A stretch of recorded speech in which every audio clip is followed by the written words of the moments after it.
Chennai சேப்பாக்கத்தில் Chennai Super Kings படுதோல்வி அடைஞ்சது ஒரு பக்கம் அப்படின்னா, முல்லன்பூரில் பஞ்சாப் கிங்ஸ் அவங்க ஒரு பக்கம் படுதோல்வி அடைஞ்சிருக்கிறாங்க. இன்றைக்கி கிங்ஸுக்கு நாள் சரியில்லை. இன்னொரு பக்கம் கேபிட்டல்ஸுக்கும் ராயல்ஸுக்கும் நாள் ரொம்ப நல்லா இருந்திருக்கு. டெல்லி கேபிட்டல்ஸ்லேருந்து கேஎல் ராகுலோட பேட்டிங் பற்றி டிஸ்கஸ் பண்ண போகிறோம். நிறைய விஷயம் பேச போகிறோம். முழு வீடியோவும் பாருங்கள். உங்களை முழு வீடியோவும் பார்த்துட்டு உங்களுக்கு கருத்துக்களை பதிவு பண்ணுங்கள். என்னோட கருத்தில் உங்களுக்கு ஏதாவது எதிர் கருத்து இருந்தாலும் கீழே வந்து கமெண்ட் பண்ணுங்கள். கண்டிப்பாக ஒரு ஆரோக்கியமான விமர்சனங்களை நான் இங்கே எதிர்பார்க்குறேன். இப்போது இந்த ஐபிஎல் 2025 கிரிக்கானந்தாவும் டெக்கத்லானும் சேர்ந்து ஒவ்வொரு மேட்சோட ப்ரிவியூலையும் நம்ம கேள்விகளை கேட்டு பரிசுகளை வழங்கிக்கிட்டு இருக்கிறோம். அந்த வகையில் இந்த Chennai Super Kings versus Delhi Capitals மேட்ச்சில் நான் கேட்டிருந்த கேள்வி, யார் இந்த மேட்ச்சை ஜெயிப்பா, யார் அதிக விக்கெட் எடுப்பா அப்படின்னு நான் கேட்டிருந்தேன். பட் ஆனால் இன்றைக்கி 2 பேர் அதிக விக்கெட்ஸ் எடுத்திருந்தாங்க. 2 பேர் 2 விக்கெட் எடுத்திருந்தாங்க. விப்ராஜும் இந்த பக்கம் கலீல் அகமது எடுத்திருந்தாங்க. இதை சரியாக ப்ரிடிக்ட் பண்ணி சொன்னவங்க 2 பேர். அடுத்ததாக முல்லன்பூரில் பஞ்சாப் கிங்ஸுக்கும் ராஜஸ்தான் ராயல்ஸுக்கும் நடந்த மேட்ச்லேயே வந்து நான் 2 பேரை சூஸ் பண்ண போகிறேன். ஏன்னா இந்த 2 மேட்சையும் தாண்டி போன வாரத்தில் வந்து Sunrisers Hyderabad versus Delhi Capitals match, அப்புறம் Rajasthan Royals versus Chennai Super Kings மேட்சோட பரிசை நம்ம ஹோல்டு பண்ணி வச்சுருந்தோம். யாரும் சரியாக ப்ரிடிக்ட் பண்ணல அப்படிங்கிறதுனால நான் அந்த பரிசை இன்றைக்கி சரியாக சொன்னவங்க. ஆனால் அவ்வளோ ஈஸி கிடையாது. ஏன்னா ஆர்ச்சர் அதிக விக்கெட் எடுப்பாருன்னு யாரும் அந்த மேட்ச்சில் எதிர்பார்க்கல. இந்த பக்கம் விப்ராஜ் அதிக விக்கெட் எடுப்பாருன்னு யாரும் எதிர்பார்க்கல. அதனால் நான் இவங்க எல்லாரையும் சிறப்பிக்கணும்னு நினைக்கிறேன். அந்த வகையில் Chennai Super Kings versus Delhi Capitals மேட்சோட வின்னர் யார் அப்படின்னா @gomadhavan.m8583 அவர் கலீல் அகமது அதிக விக்கெட் எடுப்பாருன்னு சரியாக ப்ரெடிக்ட் பண்ணியிருந்தார். அவருக்கு இந்த சிஎஸ்கே வர்சஸ் டிசி மேட்சோட பரிசு கொடுக்கப்படுது. அதுக்கப்புறம் விப்ராஜ் அப்படின்னு சரியாக ப்ரெடிக்ட் பண்ண டேனிஷ் அகமது 5672 அவருக்கு RR வர்சஸ் சிஎஸ்கே மேட்சோட பரிசு போய் சேருது. இவங்க 2 பேரும் வின்னர்ஸ்னால், இன்னொரு பக்கம் பஞ்சாப் கிங்ஸ் வர்சஸ் RR மேட்ச்சில் archer player of the match award வாங்குவார். RR ஜெயிப்பாங்க அப்படின்னு கமெண்ட் பண்ண @mki_xin என்ன பேருன்னு எனக்கு தெரியல, இவர் தான் வந்து வின்னர். அதுக்கப்புறம் SRH வர்சஸ் டிசி மேட்சோட வின்னராக நான் யாரை சூஸ் பண்ணுறேன் அப்படின்னா @vinayak17 ஸ்க்ரீனில் இருக்கிற அந்த பேர் பார்த்துக்கோங்க, நீங்கள் தான் வின்னர். இந்த 4 பேரும் டேனிஷு, கோமாதவனு, வினயா, அப்புறம் MKI இவங்க 4 பேரும் எனக்கு இன்ஸ்டாகிராமில் உடனடியாக எனக்கு DM பண்ணுங்க. அண்ணே நான் தானே இந்த மேட்சோட வின்னரு அப்படின்னு DM பண்ணுங்கள். நம்ம மெசேஜில் பேசிக்கலாம். இப்போது ப்ரிவியூக்குள்ளே போகலாம். ஓவருக்கு 6 பால் தான், ஆனால் நோ பால் போட்டால் 7 பால் போடு. ஐபிஎல் பப்பியா லேடிஸ் அண்ட் ஜென்டில்மேன், இந்த ஐபிஎல் 2025 டிராகனில் சென்னை சேப்பாக்கில் நடந்து முடிஞ்ச Chennai Super Kings versus Delhi Capitals மேட்சோட ரிவ்யூ அண்ட் அனாலிசிஸ் அண்ட் முல்லன்பூரில் நடந்து முடிஞ்ச Punjab Kings versus Rajasthan Royals மேட்சோட அனாலிசிஸ் அண்ட் ரிவ்யூ பார்க்க வந்துருக்கிறீங்க. இந்த ஸ்பெஷல் கிரிக்கானந்தாஸோட கிவ்அவே ஸ்பான்சர் டெக்கத்லான். இந்த பக்கம் இன்றைக்கி சாயங்காலம் சேப்பாக்கில் நடந்து முடிஞ்ச மேட்சோட ரிவ்யூ அண்ட் அனாலிசிஸ். செகண்ட் இன்னிங்ஸில் சென்னை சூப்பர் கிங்ஸோட பேட்டர்ஸ் விஜய் சங்கர் ஆனது, மகேந்திர சிங் தோனி ஆனது, இதெல்லாமே ரொம்ப அதிகமாக கிரிட்டிசைஸ் செய்யப்பட்டிருக்கு. ரசிகர்களால் ரொம்ப அதிகமாக விமர்சனம் செய்யப்பட்டிருக்குது. ஏன்னா ஒரு மாதிரி டெஸ்ட் மேட்ச் ஆடினாங்க, ஃபாலோ ஒன் கொடுக்கலாமா, ஓடி கிரிக்கெட் ஆடினாங்கன்னு சொல்லிட்டு ரொம்ப கலாய்ச்சாங்க. அவங்க ரொம்ப விமர்சனம் ரொம்ப ஹார்ஷாக இருந்துச்சு. பட் மேட்சை அனாலிசிஸ் பண்ணுவோம் ஃபஸ்ட்டு, அதுதான் சரியாகவும் இருக்கும். ஸோ ஃபர்ஸ்ட் ஆஃப் ஆல் இந்த பிச்சு பொறுத்த வரைக்கும் ரெட் சாயில் போட்டிருந்துருக்குறாங்க. ரெட் சாயில் போட்டிருந்தாலும் சேப்பாவோட குணாதிசயம் நீங்கள் என்ன நினைக்கிறீங்க? ஆமாம், கொஞ்சம் ஸ்பின்னு தான், ஓகேங்களா. இவங்க என்ன தான் க்ளே போட்டு ரெட் சாயில் போட்டு மேலே இவங்க பாலிஷ் பண்ணியிருந்தாலும் எண்ட் ஆஃப் தி டே அதோட குணாதிசயத்தை தான் அது காமிக்கும். இங்கே ரெட் சாயில் போட்டிருந்தாலும் ஆரம்பத்தில் இருந்து விக்கெட் போக போக செட்டில் ஆகி ஸ்லோ டவுன் தான் ஆகும். ஏன்னா அதோட குணாதிசயம் என்ன? டேர்னிங் ட்ராக்கில் நீங்கள் களிமண்லாம் போட்டு ரெட் சாயில்லாம் போட்டு நீங்கள் பாலிஷ்லாம் போட்டாலும் அது அதோட குணாதிசயத்தை தான் காமிக்கும். அப்படியே ஹார்டாக வச்சுக்காது. ஸோ விக்கெட் போக போக போக ஸ்லோ டவுன் ஆச்சு. இதில் கேஎல் ராகுலோட 77 ரன்னு. ஆக்சுவலி கேஎல் ராகுலுமே கஷ்டப்பட்டு தான் அடித்தார், அவ்வளோ ஈஸியாலாம் போகலை. எஸ்பெஷலி கடைசியாக அவரோட அந்த 5-6 பால் எடுத்துக்கிட்டிங்க அப்படின்னா கொஞ்சம் ஒரு மாதிரி அவரும் கொஞ்சம் தடுமாற தான் செஞ்சார். அதுக்கு முன்னாடி அதாவது நல்ல வேளை டெல்லி கேபிட்டல்ஸ் டாஸை வின் பண்ணாங்க. டாஸை வின் பண்ணி பார்த்தாங்க, பேட்டிங் எடுத்தாங்க. ஏன்னா விக்கெட் போக போக ஸ்லோ டவுன் ஆகும். செகண்ட் இன்னிங்ஸ் நம்ம பேட்டிங் பண்ணுறதுங்கிறது கொஞ்சம் கஷ்டம். அதனால நம்ம ஃபஸ்ட்டு பேட்டிங்கே பண்ணோம், கொஞ்சம் நல்லா பவுன்ஸ் ஆகி எழுந்து வரும் அப்படின்னு பிளான் பண்ணாங்க. பிளான் பண்ண மாதிரியே வந்து பார்த்தீங்கன்னா எல்லாமே அவங்களுக்கு பக்கம் சாதகமாக நடந்துச்சு. இதில் ருத்ராஜ் கேக்வாத்தோட கேபிட்டல்ஸை நான் எங்கேயே கிரிட்டிசைஸ் பண்ணி தான் ஆகணும். ஏன்னா நான் வந்து இங்கே பாருங்கள் ருத்ராஜ் கேக்வாத் ஸ்பின்னில் கொடுக்க இங்கே பாருங்கள் நம்ம யாருக்கும் சப்போர்ட் கிடையாது. சரின்னா சரி, தப்புன்னா தப்பு. பட் இந்த மேட்ச்சில் வந்து அவர் ஏன் முகேஷ் சௌத்ரியை கொண்டு வந்தார் அப்படின்னு கிரிட்டிசிசம் நீங்கள் வைப்பீங்க. ஏன் கம்போஜ் எடுத்துகிட்டு வராமல் முகேஷ் சௌத்ரிக்கு கொண்டு வந்து முகேஷ் சௌத்ரி இவ்வளோ பேக் பண்ணார், ஸ்பின்னர்ஸ் அவர் வந்து முழுசாக முடிக்கலையே அப்படின்னு கம்ப்ளைண்ட் பண்ணுவீங்க, கிரிட்டிசைஸ் பண்ணுவீங்க. பட் நான் ஒரு விஷயம் சொல்லிக்கணும்னு ஆசைப்பட்றேன். முகேஷ் சௌத்ரி மகாராஷ்டிராக்காரரு. ருத்ராஜ் கேக்வாத்தோட கேப்டன்ஸில் அவர் நிறைய ஆடி இருக்கிறாரா, அதில் முகேஷ் சௌத்ரி மேலே அவருக்கு மிகப்பெரிய ஒரு நம்பிக்கை அப்படிங்கிறது இருக்கும். அவரோட ஃபஸ்ட்டு ஓவரில் அபிஷேக் பரல் பொழந்துட்டார். கலீல் அகமது நல்லா ஸ்டார்ட் கொடுத்தவர் இப்படி அடுத்த ஓவரில் அப்படியே அந்த மொமெண்டம் விட்டுட்டார். திரும்பவும் பவர் பிளேயர் ரன் கொடுக்க ஆரம்பிச்சிட்டாங்க. அடுத்தது கலீல் அகமது கொண்டு வந்தாங்க. கலீல் அகமது ஒரு ரெஸ்ட்ரிக்ட் பண்ணி கொடுத்தாரு. திரும்பவும் முகேஷ் சௌத்ரிக்கு எப்பா முகேஷ் சௌத்ரி அடி வாங்கிட்டாரப்பா, திரும்ப எதுக்குப்பா அப்படின்னு கேட்கலாம். அவர் என்ன நினச்சிருப்பாரு, இதுக்கு முந்தின ஒரு அடி விழுந்தது, அதே போல் இந்த ஓவரும் அடி விழுந்து என்ன சாத்தியம் கொடுத்து பார்ப்போம், பவுன்ஸ் பேக் ஆகி பார்ப்போம் அப்படின்னு கொடுத்தாரு. ஆனால் அதில் எந்த விதமான மாற்றமும் இல்லை. ஆனால் அதில் வந்து ஒரு 11 ரன் கிட்டத்தட்ட அடித்தாங்கன்னு நினைக்கிறேன். ராங் பட் ஆனால் அது டீசெண்டாக இருந்துச்சு. ஆனால் கேஎல் ராகுல் மடக்கி ஒரு 6 ஒன்று அடித்தார்னு நினைக்கிறேன். Not wrong. பட் ஆனால் முகேஷ் சௌத்ரி பவர் பிளேயர் கொஞ்சம் ரன்களை லீக் பண்ணார். அதுக்கப்புறம் ஒரு நூர் அகமது, ஜடேஜா அவங்களாம் வந்தாலும் பட் ஒரு விஷயத்தை மட்டும் எனக்கு என்னென்னா, விக்கெட் போக போக ஸ்லோ டவுன் ஆகுமா இல்லைனா ஃபஸ்ட் இன்னிங்ஸில் அதே மாதிரி தான் இருந்துச்சான்னு தெரில. ஏன்னா ஸ்பின்னர்ஸை அவர் கம்ப்ளீட் பண்ணலை. ஒரு ஜடேஜாவாக இருந்தாலும் சரி தான், நூர் அகமதாக இருந்தாலும் சரி தான், அஸ்வினாக இருந்தாலும் அது மாதிரி கம்ப்ளீட் பண்ணலை. முழுக்க ஒரு முகேஷ் சௌத்ரி, இந்த பக்கத்தில் வந்து பார்த்தீங்கன்னா 10 ரனா, கலீல் அகமது, ஸோ இப்படியே போனாருங்கிறதுனால ஸ்பின்னர்ஸை முடிக்க முடியல. ஸோ அதான் திரும்பவும் சொல்கிறேன், விக்கெட் அப்போ ஸ்லோவாக இருந்துச்சா, சிஎஸ்கே அவரோட பவுலிங் இன்னிங்ஸில் ஸ்லோவாக இருந்ததுனால எனக்கு தெரில. ஆனால் செகண்ட் இன்னிங்ஸில் வந்து பார்த்தீங்கன்னா விக்கெட் போக போக போக போக ஒரு மாதிரி ஸ்லோ டவுன் ஆகிட்டே இருந்துச்சு. அதில் ஆடுறதுங்கிறது ரொம்ப கஷ்டம். பட் அங்கேயே இனிஷியலாக ஸ்பின்னர்ஸை கொண்டு வந்ததுக்கு ஒரு தைரியம் ருத்ராஜ் கேக்வாத் இல்லாமல் போயிடுச்சுன்னு எனக்கு தெரியல. கொண்டு வந்த ஒரு 10வது ஓவர் 14வது ஓவருக்கு மேலே வந்து கொண்டு வந்துருக்கலாம். ஆனால் இவங்க யாரை கொண்டு வந்தாலும் எல்லாரையும் அடித்தாங்க. இப்போ எக்ஸாம்பிளுக்கு சொல்கிறேன், கேஎல் ராகுலோட இன்னிங்ஸ் பற்றி தனியாக நம்ம பேசுவோம். அக்சர் பட்டேல் வராரு, ஃபஸ்ட்டு பாலே 6 அடிக்கிறாரு. சமீர் ரிஸ்வி வராரு, இயர்லியாகவே டேக் ஆன் பண்ணுறாரு.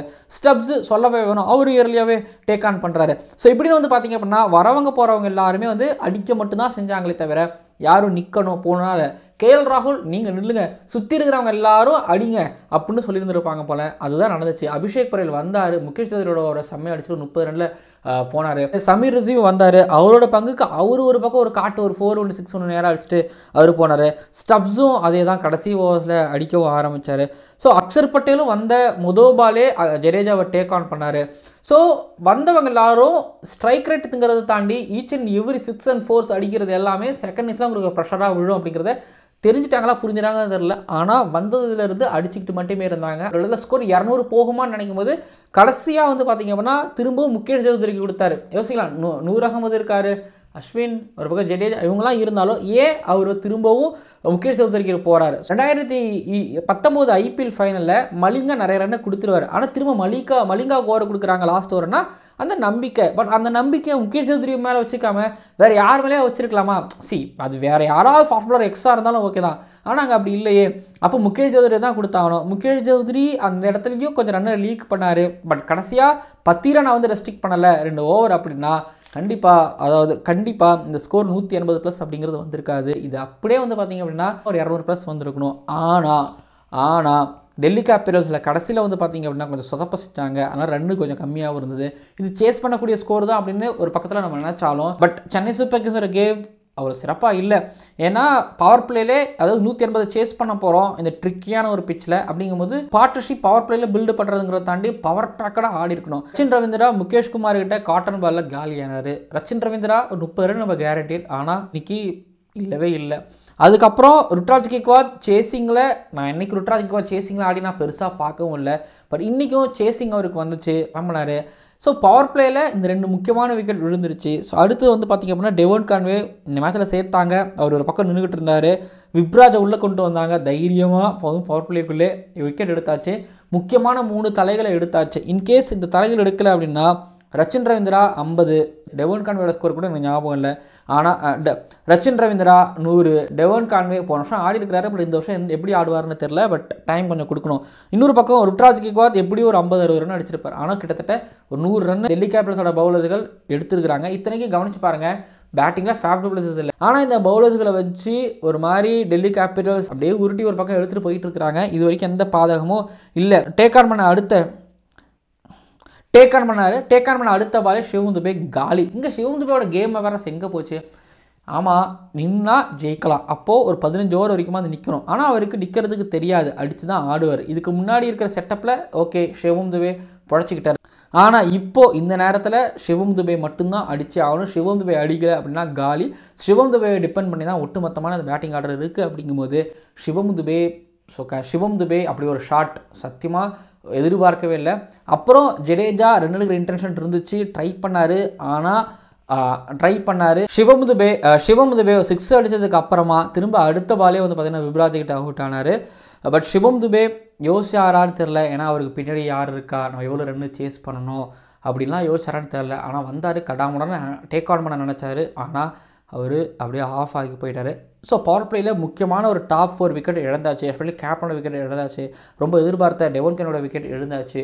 சரி, ஜடேஜா, விஜய் சங்கர், அதுக்கப்புறம் மகேந்திர சிங் தோனி இம்பேக்ட்ஸ் மூலமாக ஏதாவது பேட்டர் எடுத்துப்பாங்கன்னு நினைக்கிறேன். ஸோ இவங்களை வச்சு தான் சேஸ் பண்ணணும் அப்படிங்கிற ஒரு நிலமையில் வரும்பொழுது ஜடேஜாவுக்கு ஒரு குல்தீப் யாதவ் போட்ட ஆல்மோஸ்ட் யாக்கி லென்த் ஸ்கொயர் ஆனால் நினச்சாரு. ஸோ எலிபிடபிள்யூ ஆனார். ஸோ ஜடேஜாவும் காலி. இதுக்கப்புறம் இன்னொரு 10 ஓவர் இருக்குது. 10 ஓவரில் இன்னும் அடிக்க வேண்டியது ஐ திங்க் 100 ரன் கிட்டத்தட்ட இருக்குன்னு நினைக்கிறேன். I'm not wrong. பட் ஆனால் சேஸபிள் ஸ்கோர் தான், சேஸ் பண்ணியிருக்கலாம். ஆனால் விஜய் சங்கருக்கு ஆரம்பத்துலேருந்து சரியாக படவும் இல்லை. அவர் தூக்கி அடிக்கிறாரு, எல்லாமே கேட்சாக போகுது. ஆனால் அந்த கேட்சை விடுறாங்க. ஸோ ஃபஸ்ட் இன்னிங்ஸை விட செகண்ட் இன்னிங்ஸ் ஆடுறது ரொம்ப கஷ்டமாக இருந்தது, அதை நான் ஒத்துக்கிறேன். ஆனால் 10 ஓவர் விஜய் சங்கருக்கு சரியாக பேட்டில் படலை, அதை நான் ஒத்துக்கிறேன். ஸோ விஜய் சங்கரும் எவ்வளோ ட்ரை பண்ணார், எவ்வளோ முக்குனார். 4 அடிக்கவே முடியல, 6 அடிக்கவே முடியல.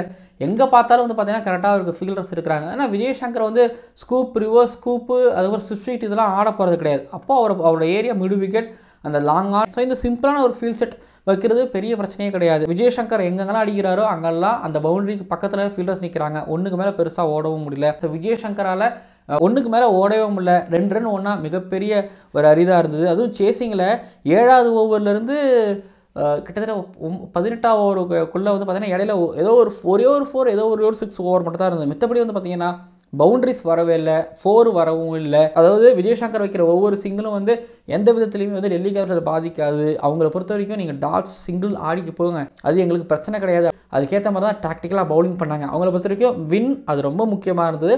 இந்த வின்னுக்காக ஐ திங்க் ரொம்ப நாளாக வெயிட் பண்ணிட்டுருந்தாங்கன்னு எனக்கு தோணுது. கேஎல் ராகுல் கடைசியாக கொஞ்சம் டயர்டாக ஆகிருப்பார். ஆனால் அக்ஷர் பட்டேல் டாஸில் செஞ்ச பிரில்லியண்டான வேலை என்னென்னா ஃபஸ்ட்டு பேட்டிங் எடுத்ததுனால இந்த பக்கம் கேஎல் ராகுல் திரும்ப வந்திருக்கிறாரு. பட் கேஎல் ராகுல் திரும்ப வந்திருக்கிறாரு. பட் அவர் வந்தது எப்படி இருக்குன்னா ரொம்ப சாதாரணமாக இல்லை, ரொம்ப சத்தமாக ஒரு மாதிரி அந்த கர்ஜனை இருக்குன்னு நான் நம்புகிறேன். பட் இந்த மொட்டை வெயிலில் இந்த ரெட் சாயில் பிச்சில் கேஎல் ராகுலோட ஆட்டம் இருக்குல்ல, அதாவது ரெட் சாயில் எல்லாம் போக போக பவுன்ஸ் ஆகும் அப்படின்னு எக்ஸ்பெக்ட் பண்ணோம். பட் பவுன்ஸ்லாம் கிடையாது. ஆரம்பத்தில் பவர் பிளேயில் ஆன கேஎல் ராகுலுக்கு கடைசியாக ஆன கேஎல் ராகுலுக்கு இருக்கக்கூடிய வித்தியாசம் அப்படிங்கிறது நல்லாவே உங்களுக்கு தெரிஞ்சிருக்கும் நான் நினைக்கிறேன். அவர் ஒரு புல்லு ஒன்று அடித்தார். அதுக்கப்புறம் ஸ்டெப் அவுட் பண்ணி ஒரு பக்கம் ஜடேஜாவை ஏறி அடித்தது ஒரு பக்கம். ஸோ எல்லாரையும் அடித்தார். ஓவருக்கு வந்து பார்த்திங்க அப்படின்னா ரன்ஸ் வந்துக்கிட்டே இருந்துச்சு. பட் தெரியுது விக்கெட் போக போக ஒரு மாதிரி ஸ்லோ ஆகுது அப்படிங்கிறது. அவர் டயர்ட் ஆகிறதையும் பார்க்க முடிஞ்சது. பேட்டுக்கு சரியாக முன்ன மாதிரி பால் வரல அப்படிங்கிறதும் ஸோ கிளியராக தெரிஞ்சிச்சு. நான் சொல்லுவேன் 180 இல்லை, ஆக்சுவலி இந்த மேட்ச்சில் வந்து 190 இல்லை 200 வர வேண்டிய ஒரு ஸ்கோரை கடைசியாக வந்து பத்தீரனா அவரோட மேஜிக் ஆம் மூலமாக வந்து தடுத்து நிப்பாட்டினார். அப்படி இல்லைனா கண்டிப்பாக ஒரு 20-30 ரன் எக்ஸ்ட்ராவும் போயிருந்திருக்கும். மேபி கேஎல் ராகுல் இந்த டஃப்பான ஒரு மேட்ச்சில், டஃப்பான ஒரு பிச்சுன்னு சொல்லாமல் இல்லை டஃப்பான மேட்ச்சில் வந்து பார்த்திங்க அப்படின்னா ஒரு 100 அவர் மிஸ் பண்ணுறாரு. ஏன்னா அப்படி இருந்து அவரோட பேட்டிங் அதான் சொல்கிறாங்க ரெட் சாயிலே. ஸோ ஸ்பின்னுக்கும் கொஞ்சம் கை கொடுக்கும், ஃபாஸ்ட் பவுலிங்கும் கொஞ்சம் இருக்கும். அப்படிங்கும்போது உங்களால் ஸ்வீப்பு, உங்களால் cut sweep, slog sweep, step out பண்ணி ஸ்பின்னர் நீங்கள் ஆடணும்.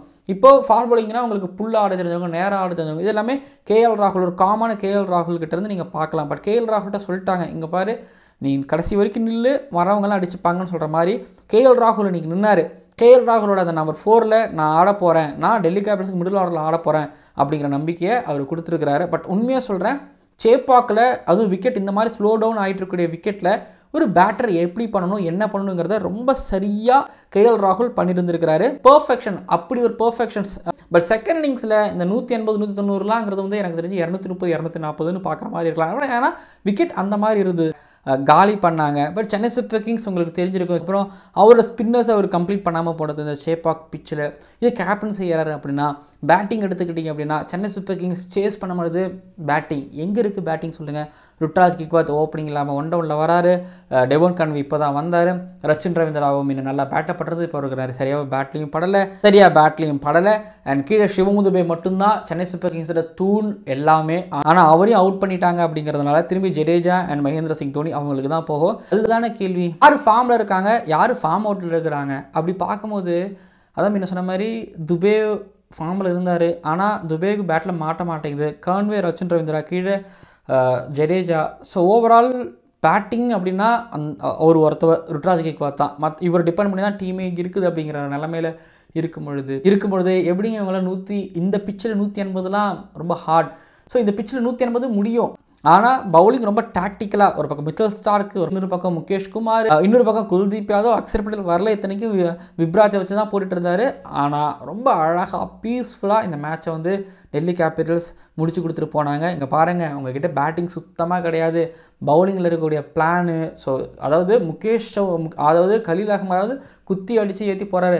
பட் முகேஷ் சௌத்ரிக்கிட்ட அந்த மாதிரி இல்லை. விக்கெட் ஃப்ளாட் ட்ராக்காக இருந்ததுன்னா தீபக் சஹர், ட்ரெண்ட் போல்ட் மாதிரி இவரோட ஓவரும் ஒரு மாதிரி ஃப்ரீ ஓவர் மாதிரி 4 ஓவர் அனாமத்தாக அடித்து ரன் ரேட்டை இன்க்ரீஸ் பண்ணியிருந்திருக்கலாம். அப்புறம் நான் கடைசியாக முடிச்சுக்கிற அந்த மேட்சை பொறுத்த வரைக்கும் நான் ஆல்ரெடி ரீல்ஸில் போட்டிருந்திருப்பேன். இந்த மாதிரி விஜய் சங்கரோட இன்னிங்ஸ் நீங்கள் பாராட்டலனாலும் பரவாயில்ல, கலாய்க்காதீங்கன்னு சொல்லிட்டு. ஓகே, அது வந்து பார்த்தீங்க அப்படின்னா மேட்செல்லாம் தாண்டி நடக்கிற ஒரு விஷயம் ஃபேன்ஸுக்கிட்ட. பட் மேட்ச்சில் நடந்த விஷயங்களை நம்ம அனாலிசிஸ் பண்ணுறது தான் வந்து அது என்னோட ஒரு வேலை. ஸோ அக்ஷரோட கேப்டன்சி ஓரளவு நல்லா இருந்தது, பவுலிங் ரொட்டேஷனுங்கிறது நல்லா இருந்தது. ஸோ இன்னொரு பக்கம் வந்து பார்த்தீங்க அப்படின்னா சென்னை சூப்பர் கிங்ஸ் பொறுத்த வரைக்கும் ஸோ அதான் தெரிஞ்சிருச்சு, பேட்டிங் ஆர்டர் கிடையாது. இன்னும் நீங்கள் வந்து இவங்களுக்கு ரீப்ளேஸ்மெண்ட் நீங்கள் யார்கிட்ட போவீங்க? இப்போ ஷைகர் ரஷீத் ஒரு பக்கம் போவீங்க, ஆண்ட்ரிஸ் தானே போவீங்க. அவங்களுக்கு எந்தளவுக்கு எக்ஸ்பீரியன்ஸ்டாக இருக்க போகிறாங்கன்னு தெரியல. போக விட்டு ஆட விட்டு பார்க்கலாம் அப்படிங்கிற பிளான் இருந்தாலும் ஓகே. ஷைகர் ரஷீத் ஆட வைக்க போகிறீங்களா, அப்படி இல்லைனா ஆண்ட்ரிஸ் ஏதாவது ஆட வைக்க போகிறீங்களா? பட் ஆனால் அவங்க எந்தளவுக்கு எக்ஸ்பீரியன்ஸ்டான ஆளுகள் தெரியல, ஏன்னா இன்எக்ஸ்பீரியன்ஸ்டான கேண்டிடேட். பட் அவங்கள எடுத்துகிட்டு வரும்போது ரிசல்ட் இந்த அளவுக்கு வருமா, இல்லை இதோட கம்மியாக வருமா? ஸோ எல்லோரும் வந்து பார்த்தீங்க அப்படின்னா ஒரு பக்கம் தோனி ரிட்டையர்ட் ஆக சொல்கிறீங்க, ஒரு பக்கம் இந்த பக்கத்தில் சென்னை சூப்பர் கிங்ஸோட பேட்டிங்கை கழுவி ஊற்றுறீங்க. பட் நான் உங்ககிட்ட சில விஷயம் சொல்லணும். என்னென்னா தோனி ரிட்டையர்ட் ஆகாது எல்லாமே அவர் கையில் தான் இருந்துக்கிட்டு இருக்குது. பட் டீமோட ரிசல்ட்டுக்கு அவர் கீழே வர்றது பிரச்சனையாக இருந்ததுன்னா ஆப்வியஸ்லி அவர் ரிட்டையர்ட் ஆகி தான் ஆகணும். டீமோட விக்ட்ரி தோல்விக்கு அவர் இருக்கிறது மிகப்பெரிய ஒரு இம்பாக்ட் ஏற்படுத்துதுன்னா ஸோ அந்த முடிவு அப்படிங்கிறத ரொம்ப சீக்கிரமாகவே தோனி அவர்கள் எடுத்தாகணும். மகேந்திர சிங் தோனி அவர்கள் ரிட்டையர்ட் ஆகணும் அப்படின்னு ஒரு பக்கம் சிஎஸ்கே ஃபேன்ஸ் கொந்தச்சு எடுத்துட்டாங்க. பட் அவர் ரிட்டையர்ட் ஆகணுமா வேணாமான்னா அது அவரோட தனிப்பட்ட ஒரு முடிவாக தான் நான் பார்க்குறேன். பட் டீமோட ரிசல்ட் அப்படிங்கிறது ரொம்ப முக்கியம். டீமோட ரிசல்ட் ஒரு வேளை அவர் இருக்கிறத பாதிச்சதுன்னா ஸோ எவ்வளோ சீக்கிரத்தில் அவரால் ரிட்டையர்மெண்ட் அனௌன்ஸ் பண்ண முடியுதோ அவ்வளோ சீக்கிரத்தில் ரிட்டையர்மெண்ட் அனௌன்ஸ் பண்ணால் ஸோ யங்ஸ்டர்ஸ் ஒரு ஷைகர் ரஷீத், இன்னொரு பக்கத்தில் பார்த்தீங்கன்னா ஆண்ட்ரிஸ் ஏதாவது இவங்கெல்லாம் வெயிட் பண்ணிட்டு இருக்கிறாங்க. ஸோ இவங்களுக்கு ஒரு வாய்ப்பு கிடைச்சாலும் நல்லாவும் இருக்கும். பட் எண்டாவது டே வந்து பார்த்தீங்கன்னா யார் ஆடினாலும் ஸோ மேட்ச்சு ஜெயிக்கணும் அப்படிங்கிறது தான் வந்து ஒவ்வொரு டீமுக்கு மேட்ச்சு இருந்தாலும் மேட்ச்சு ஜெயிக்கணும் அப்படிங்கிறது தான் வந்து பார்த்திங்க அப்படின்னா இந்த பக்கத்தில் இருக்கிறவங்களோட எதிர்பார்ப்பு அப்படிங்கிறது வந்து. பட் ஆனால் செம்ம கலவரமாகிடுச்சு. தோனி ஸ்லோவானார், விஜய் சங்கர் ஸ்லோவானார், இன்டென்ட்டே இல்லை. ஸோ ரொம்ப பெரிய ஒரு புலம்பல் அவங்கக்கிட்ட இருந்துக்கிட்டே இருந்துச்சு. பட் இன்னும் வந்து இருந்துக்கிட்டு இருந்தது. அடுத்து கேகே எல்எஸ்ஜே கூடலாம் ஆட போகிறாங்க. ஹோமில் அவே மேட்ச்லாம் இருக்குது. பட் எந்த அளவுக்கு சமாளிக்க போகிறாங்க சென்னை சூப்பர் கிங்ஸ் அப்படிங்கிறது தெரியலை. அடுத்தடுத்த வீடியோக்கள் அதை பற்றி நம்ம சந்திப்போம். பட் இப்போது அப்படின்னு எனக்கு தெரியல. அப்புறம் இடையில ருட்ராஜ் கிக்வாத்தோட கேப்டன்சி ஃபஸ்ட் இன்னிங்ஸில் அவ்வளோ சிறப்பாலாம் இல்லை. அதாவது கேஎல் ராகுல் எடுத்துக்கிட்டாருலாம் சொல்லலாம். அக்ஷர் பட்டேல், ரிஸ்வி எடுத்துக்கலாங்கன்னு சொல்லலாம். ஆனால் அவங்க அடித்தாங்க.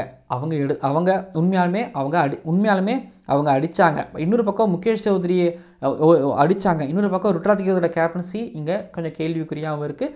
அவங்க ஜெயிக்கிறதுக்கான ஒரு காரணமும் பவுலர்ஸுகளோட இந்த இன்கன்சிஸ்டன்சி. அது ஸ்டார்க்காக இருந்தாலும் சரி தான், முகேஷ் குமார்கிட்ட இருந்தாலும் சரி தான். ஸோ இன்கன்சிஸ்டன்சி அப்படிங்கிறத ஸோ பார்க்க முடிஞ்சது ஒரு பக்கம். அப்படின்னா இன்னொரு பக்கம் Punjab Kings versus Rajasthan Royals match.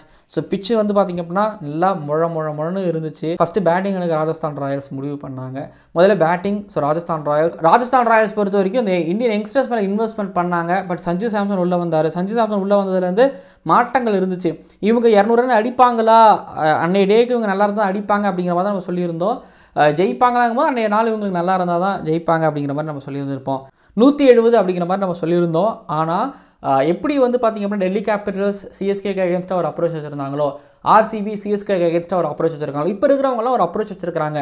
என்னென்னா விக்கெட் போச்சா அப்போ நின்று அதுக்கப்புறம் பொறுமையாக ஆக்சலர் அடிச்சு அப்படிலாம் கிடையாது. வந்த முதல் பால்லேருந்து ஆக்சலர் அழுத்துறாங்க. ஜெய்ஸ்வால்கிட்ட அந்த ஸ்டார்ட் அப்பா ஜெய்ஸ்வாலோட கம்பேக் பற்றி நம்ம பேசியிருந்த ப்ரிவியூவில் ஜெய்ஸ்வால் ஒரு வழியாக கம்பேக் கொடுத்து ஹர்ஷ்தீப் சிங்கையும் அடித்தார். அதை கூட ஆடுற ஹர்ஷ்தீப் சிங்கையும் அடித்தார். அப்புறம் மார்க்கோ என்சனை அடித்தார். அப்புறம் லாக்கி ஃபெர்குசன் இந்த 3 ஃபாஸ்ட் பாலரையும் அடிச்சுட்டு திரும்பி செஹலை கொண்டு வந்தார் முன்னாடி. பஞ்சாப் கிங்ஸோட ஸ்ரேயஸ் ஐயர் கேப்டனாக முன்னாடி கொண்டு வந்தார். ஆனால் அது ஒர்க் அவுட் ஆகவே இல்லை. பட் செஹலை நேராக அடித்தார். ஸ்டாய்னிஸை வந்து பார்த்திங்க அப்படின்னா ஸோ இருக்கக்கூடிய எல்லா பவுலர்ஸுகளையும் அடித்தார். இருக்கிற எல்லா பவுலர்ஸுகளையும் ஜெய்ஸ்வால் அடித்தார். 45 பாலில் 67 ரன்னு. கொஞ்சம் பொறுமையாக ஸ்லோவாக எடுத்துகிட்டு போனாங்க. ஆனால் அப்பப்போ 6 4 அப்படிங்கிறது எல்லாமே 2 பேர் வந்துக்கிட்டு இருந்தது ஒரு பக்கம் அப்படின்னா. அதுக்கப்புறம் சஞ்சு சாம்சனுமே வந்து பார்த்திங்கன்னா பேட்டில் ஒரு நல்லா பட்டுக்கிட்டு இருந்தது. அது சொல்கிறேன் அவங்களோட ஷார்ட் ஒன்று சொல்கிறேன், ஒரு புல் ஒன்று ட்ரைவ் ஒன்று ஆடுறாங்க. இது ரெண்டுமே வந்து பார்த்திங்க அப்படின்னா 2 பேர்லேருந்து நல்லா இருந்துச்சு. ஜெரல் ஒரு பக்கம், அதுக்கப்புறம் நமன்தீர் ஒரு பக்கம் அப்படின்னு சொல்லிட்டு ஸோ வரவங்க எல்லாருமே வந்து பார்த்திங்கன்னா 6-4 அடிச்சுக்கிட்டே இருக்கும்போது இவங்களால எதுவும் பண்ணவும் முடியல. பட் கடைசியாக ஓரளவு ஸ்டாப் பண்ண நினச்சாங்க. ஆனால் அது எந்தளவுக்கு சாத்தியம் சொல்லுங்கள், எந்தளவுக்கு ஒரு சாத்தியக்குறையே கிடையாது. ஓகே கொஞ்சம் கொஞ்சமாக ஸ்லோவாக எடுத்துகிட்டு போனாங்க. ஆனால் வரவங்களுக்கு எல்லாரும் பேட்டில் நல்லா பட்டுக்கிட்டு இருந்துச்சு. திரும்பவும் சொல்கிறேன், நான் அந்த ஃபஸ்ட் இன்னிங்ஸில் எல்லா டீமும் என்ன பண்ணுறாங்கன்னா பவர் பிளே முடிஞ்ச அளவுக்கு யூட்டிலைஸ் பண்ணுறாங்க. பவர் பிளேலேருந்து அடிக்க ஆரம்பிக்கிறாங்க. அப்புறம் அப்படியே மழை பெஞ்சு ஓஞ்ச மாதிரி ஆகுது 20 ஓவர் வரைக்கும். ஆனால் இப்போ ஐபிஎல்ல கொஞ்சம் எச்செல்லாம் பயன்படுத்தலாங்கிறதுலாம் 200 ஸ்கோருங்கிறது வரது ரொம்ப கஷ்டப்படுறது. பட் ஆனால் இன்றைக்கி வந்து பார்த்திங்கன்னா பஞ்சாப் கிங்ஸுக்கு இன்றைக்கி வந்து பார்த்திங்க அப்படின்னா ராஜஸ்தான் ராயல்ஸ் பஞ்சாப் கிங்ஸுக்கு அகேன்ஸ்டாக அவங்களோட ஹோமில் போயிட்டு 200 ரன் டச் பண்ணுறதெல்லாம் பெரிய ஒரு விஷயம். ஆனால் ஒன்றுங்க, ரியன் பராகோட பேட் ஸ்பீடு, அப்புறம் ஜெய்ஸ்வாலோட பேட் ஸ்பீடு, சஞ்சு சாம்சனோட பேட் ஸ்பீடு, ஐயோப்பா அது மட்டும் அவங்க கடைசி வரைக்கும் கூட வச்சுருந்தாங்கன்னா டெஃபினட்டாக அவங்க இருக்கக்கூடிய ஒவ்வொரு ஜேர்னர் ஃபார்மேட்லேயும் அவங்க ஒரு பெரிய ஆளாக வருவாங்க. அது எனக்கு சந்தேகமே கிடையாது. அப்படி ஒரு அடி ஒன்று அடித்தாங்க. பவர் பிளே வந்து பார்த்திங்க அப்படின்னா வெறும் 6 பவுண்டரி 6 இல்லை. ஆனால் அந்த பக்கத்தில் சொல்ல தேவையில்லை. அபிஷேக் பட்டேல் முகேஷ் சௌத்ரியோட ஓவரெலாம் விட்டு ஒரு ஆஞ்சு தள்ளிட்டார். இங்கே 6 ஓவருக்கு ஏதோ 6 பவுண்டரி என்னமோ தான் அடிச்சிருந்தாங்கிறது ஒரு பக்கம். 7வது ஓவரில் இருந்து இந்த பக்கத்தில் 7வது ஓவர்லேருந்து எடுத்துக்கிட்டிங்க அப்படின்னா பவுண்டரிஸோட கவுண்ட் கிட்டத்தட்ட ஒரு 18வது ஓவர் வரைக்கும் ரொம்ப கம்மியாகவே இருந்துக்கிட்டு இருந்தது. வழக்கமாக ஆக்டிவாக இருக்கிறவங்களாம் பெருசாக ஆக்டிவாக இல்லவே இல்லை. ஆனால் அபிஷேக் பட்டேல் முகேஷ் சௌத்ரியை 2வது ஓவரில் விட்டு ஆஞ்சு கேஎல் ராகுலாம் 6 அடிக்கிறாரு, முகேஷ் சௌத்ரி 6 அடிச்சார். பட் இந்த பக்கத்தில் நீங்கள் எடுத்து பார்த்துக்கிட்டீங்க அப்படின்னா இருக்குது. அப்புறம் 7வது ஓவர்லேருந்து 20 ஓவர் வரைக்கும் இல்லை, 7வது ஓவர்லேருந்து ஒரு 15வது ஓவர் வரைக்கும் பார்த்தீங்கன்னா கிட்டத்தட்ட 4-1-2 என்னமோ தான் பவுண்டரி வறட்சி அவ்வளோ இருந்துச்சா ஏற்படுத்தினாங்களான்னா அக்ஷர் பட்டேலோட கேப்டன்சி சூப்பராக இருந்தது. அதாவது ஸ்டார்க் முகேஷ்குமார் சூப்பராக யூஸ் பண்ணார். அவங்க ஒரு நியூ பாலில் விக்கெட் எடுத்து கொடுத்துட்டாங்க அப்படின்னா மிடில் ஓவர்ஸில் விப்ராஜ் போகணுமான்னு சத்தியமாக யோசிச்சிருப்பாங்க. ஏன்னா அக்ஷர் பட்டேல் குல்தீப் யாதவ் இருக்கும்போது குல்தீப் யாதவ் விப்ராஜ் 2 பேரும் சேர்ந்து போட்டாங்க. லெஃப்ட் ஹேண்டர்ஸ் இருக்காங்கிறதுனால விப்ராஜ் எல்லாம் கொண்டு வந்து போய் ட்ரை பண்ணி பார்ப்போம் அப்படிங்கிற மாதிரி பண்ணாங்க. ட்ரை பண்ணதில் தான் வந்து பார்த்தீங்க அப்படின்னா 200 ரன் அடிச்சாச்சு. டார்கெட் 200 ரன் கிட்டத்தட்ட வந்து செட் பண்ணியாச்சு. என்னதான் பஞ்சாப் கிங்ஸ் சும்மா கிடையாது. இதுக்கப்புறம் பவுலிங் டிசிப்ளினாக போட்டால் வின் பண்ணலாம். ஒரு பக்கம் பெருசு, இன்னொரு பக்கம் சின்னது, இதெல்லாம் செம்மையாக யூஸ் பண்ணி பட் லைன் அண்ட் லெங்த்தை கன்சிஸ்டண்ட்டாக போட்டால் ஸோ வின் பண்ணலாம். பஞ்சாப் கிங்ஸ் பொறுத்த வரைக்கும் நல்ல பேட்டிங் அட்டாக் இருக்குது. நீங்கள் ஆர்ஆர்லையாவது நீங்கள் பார்த்தீங்கன்னா முழுக்க இந்தியன்ஸ் இருப்பாங்க. பட் ஆனால் இங்கே அப்படி கிடையாது. ஒரு ஸ்ரேயாஸ் ஐயர் மேலே பிரியன் ஷாரியா மட்டும் ஒரு யங்ஸ்டர், பிராப் சிம்ரன் ஒரு யங்ஸ்டர், மற்றபடி கீழே ஸ்ரேயாஸ் ஐயர், மேக்ஸ்வெல், ஸ்டாய்னிஸ்னு இருக்கும் பொழுது ஆர்ச்சர் கையில் அது என்னவோ தெரியல. சென்னை சூப்பர் கிங்ஸ்க்கு அப்புறம் ஆர்ச்சர் மாதிரி பழைய டெட்லி ஆர்ச்சர் கண்ணில் காமிக்கிறார். பிரியன் ஷாரியா வந்து மிடில் ஸ்டம்ப்பு காலி பண்ணார். திரும்ப ஸ்ரேயாஸ் ஐயர் வந்து பார்த்தீங்கன்னா அவர் கவர்ஸில் செம்மையான ஒரு கவர் லாஃப்டர் ஷாட் ஒன்று ஆனார். திரும்ப ஷார்ட் பாலுக்கு எதிர்பார்த்தவர் போல்ட் ஆனார், காலி. அதுக்கப்புறம் ஸ்டானிஸ் வந்து பார்த்திங்க அப்படின்னா காட்டன் பால் மூலமாக காலி ஆனார். இப்போது பிராப் சிம்ரன், அதுக்கப்புறம் இப்போ பிராப் சிம்ரன் ஒரு பக்கம் நின்று ஆடிட்டு இருக்கும்போது பிராப் சிம்ரனுக்கு குமார் கார்த்திகை இம்பாக்ட்ஸ் மூலம் உள்ள கொண்டு வந்து கரெக்டான ஏரியாவில் போட்டு ஃபீல்டரை வச்சு கரெக்டாக ஆள் வச்சு எடுத்தாங்க. நேஹல் வதேரா, அதுக்கப்புறம் மேக்ஸ்வெல், இவங்களோட பார்ட்னர்ஷிப் அவங்க வேலையை ரொம்ப பர்ஃபெக்டாக செஞ்சுக்கிட்டே இருந்தாங்க. பட் ஒரு கட்டத்தில் டவுட்டு இல்லை, உண்மையாக சொல்கிறேன், ஒரு கட்டத்தில் விக்கெட் போயிடுச்சு. ஓகேங்களா, இதுக்கப்புறம் இந்த மேட்ச்சில் வந்து பார்த்திங்க அப்படின்னா எப்படியும் ராஜஸ்தான் ராயல்ஸ் தான் வின் பண்ண போகிறாங்க அப்படின்னு முன்கூட்டியே தெரிஞ்சிச்சு. ஏன்னா அவங்க அந்தளவுக்கு ஒரு டாமினன்ட் கிரிக்கெட் பேட்டிங்குங்கிறத தாண்டி பவுலிங்கில், எஸ்பெஷலி பவுலிங்கில் ஜோஃப்ரா ஆர்ச்சர்கிட்ட இருந்து, எஸ்பெஷலி பேட்டிங்கில் கன்சிஸ்டண்டாக 30 ரன் அடிக்கிறாங்க. இது பேட்டிங்கில் கன்சிஸ்டண்டாக 30 ரன் அடிக்கிறாங்க. அதுவும் யாரும் பெருசாக பாலை திங்கிறதும் கிடையாது. இந்த யங்ஸ்டர்ஸ் ஸோ சூப்பராக விளாட்றாங்க. எதாவது சொல்கிறாங்க இப்போ இந்த பக்கம் ஆர்ச்சர் என்னமோ பழைய ஆர்ச்சர் எழுப்பிவிட்ட மாதிரி ஆர்ச்சர் லைன் லெங்க்த்தை பிடிச்சி சர்க்கு போட்டுறாரு. எப்போ வேணாலும் கொண்டு வந்தாலும் சஞ்சு சாம்சன் எப்போ வேணாலும் தேவைப்படும்போது கொண்டு வந்தாலும் இவரோட வேலையை ரொம்ப சிறப்பாக பண்ணுறாரு. ஸோ ஆர்ச்சர் ஒரு பக்கம் நல்லா போட்டு கொடுத்து சந்தீப் சர்மா ஒரு பக்கம் நல்லா போட்டு கொடுத்ததுக்கப்புறமா கீழே வந்து பார்த்தீங்க அப்படின்னா அஸ்ரங்கா தீக்ஷனா வச்சு செம்மையை ரெஸ்ட்ரிக்ட் பண்ணி கரெக்டாக ஃபீல்டர்ஸில் நிப்பாட்டி வச்சு குமார்த்தி கார்த்திகேயை உள்ளே கொண்டு வந்து அதாவது ராஜஸ்தான் ராயல்ஸ் பஞ்சாப் கிங்ஸை டிஸ்மேண்டில் பண்ணிட்டாங்க. ஸோ அப்படி ஒரு பெர்ஃபார்மன்ஸ், அப்படி ஒரு பவுன்ஸ் பேக். ஏன்னா ஜெய்ஸ்வாலோட இந்த பெர்ஃபார்மன்ஸ், ஆர்ச்சரோட இந்த பெர்ஃபார்மன்ஸ், ஸோ பவர் பிளேவை 2 பேர் டாமினேட் பண்ணுறதுக்கும் சுற்றி இருக்கிறவங்களாம் கொஞ்சம் அவங்களுக்கு சப்போர்ட்டை கொடுத்து அவங்களுக்கு பெஸ்ட்டை கொடுத்தாலே டீம் கண்டிப்பாக பிளே ஆஃபுக்கு போகும், சந்தேகமே கிடையாது. பட் ஆனால் இப்போது கொஞ்சம் டூ இயர்லி. ஆனால் ஒன்று சொல்கிறேன், ஆர்ஆர் எனக்கு என்னமோ நல்லா வந்துக்கிட்டு இருக்கிறாங்களோ எனக்கு தோணுது. ஓகேங்களா, எடுத்துகிட்டு போயிடலாம், 200 ரன் சேஸ் எடுத்துகிட்டு போயிருக்கலாம். ஆனால் என்ன ஸ்ரேயாஸ் ஐயரும் பெருசாக அடிக்க தான் போய் அவுட் ஆனார். ஷாரியாவதும் பெருசாக சொல்ல முடியாது. இல்லை ஸ்டாயினிஸ் ஒரு 30-40 ரன் அடிச்சிருந்தா கண்டிப்பாக ஷார்ட் ஆகியிருந்திருக்காது. ஒரு 50 ரன் வித்தியாசத்தில் தோற்றுருக்க மாட்டாங்க. அட்லீஸ்ட் ஒரு 10 ரன் வித்தியாசத்தையாவது தோற்று வந்திருப்பாங்க. அப்ரோச் தான் கொஞ்சம் கேள்விக்குறியாகவும் இருக்குது. பட் அதை மாற்றிக்கிட்டு அந்த கனாமோட பேட்டிங்லாம் இல்லாமல் ஸோ பிச்சுக்கு ஏற்ற மாதிரி கொஞ்சம் நிதானமாக ஆடுற மாதிரி கண்டிப்பாக யோசிப்பாங்க பஞ்சாப் கிங்ஸ் பொறுத்த வரைக்கும். பட் மேலே Chennai Super Kings versus Delhi Capitals match நான் சொல்லிட்டேன். வெளியில் இருக்கிற நாய்ஸஸ், அவங்களோட ஃபேன்ஸோட ஒப்பீனியன் இதெல்லாம் தாண்டி ஸோ என்ன பண்ணலாம், தோனி ரிட்டையர்டு தான் ஆகணுமா இல்லை ஆவாரா அப்படிங்கிறத பற்றி. ப்ளஸ் இந்த ஒரு டெல்லி கேபிட்டல்ஸில் ஒரு தைரியமான ஒரு விக்ட்ரி. கிட்டத்தட்ட 2010க்கு அப்புறம் டெல்லி கேபிட்டல்ஸ் சிஎஸ்கே கிட்ட சென்னையில் ஜெயிக்கிறாங்க அப்படிங்கிறதுலாம் ஓஹோ பெரிய ஒரு விஷயம். இப்போ கரண்ட்டுக்கு வரும்பொழுது சென்னை சூப்பர் கிங்ஸ் ரொம்ப இடர்பாடில் சிக்கியிருக்கிறாங்க அப்படிங்கிறதுல கண்ணுக்கு முன்னாடியே தெரியுது. அடுத்தடுத்த மேட்ச்சு பர்ஃபார்மன்ஸ் எப்படி இருக்குன்னு பொறுத்திருந்து பார்க்கலாம். வீடியோ நிறைவடைகிறது. மறக்காமல் சப்ஸ்கிரைப் பண்ணுங்கள், பக்கத்தில் பெல் ஐக்கான் கிளிக் பண்ணுங்கள் அண்ட் பார்க்கலாம். 6 பால் தான், ஆனால் நோ பால் போட்டால் 7 பால். ஐபிஎல் பப்பியா?